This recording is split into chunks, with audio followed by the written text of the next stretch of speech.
নামটা জানি কি? লাইলি। তরে আমার ভাল লাগছে। হোটেল আইস টাকা লয়, গুলিস্তান চেনস না? বেচা কেনার বাইরেও তরে আমার ভাল লাগছে। তো আমি কি করবো? সংসার করবি? ওই হোটেলে গতর বেশি আমি। হোটেলে কাম ছেড়ে দিবি? তাতে চলবো তোর? মাগিরে বিয়া করবি? চলবো। চিন্তা করি। দেখ চিন্তা করে দেখ, তুই আর আমি আলাদা করে একটা ঘর নিলাম, সারাদিন কাম শেষে বাইট ফিরলাম, রাতে গরম গরম ভাত খাইলাম।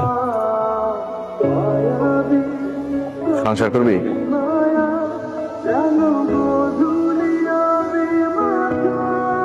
কিছু পাওনাটা আছে, এগুলা লয়া আজকে কাম সারা দিব। তাহলে তো একটা বড় দেখা ঘর দেখতে হয়। তুই কি দেখবি তুই জানো, আমি গেলাম। তাহলে আজকের থেকে কিন্তু তোর দেওয়ান সব আমার। আজকাতে না কালকাতে।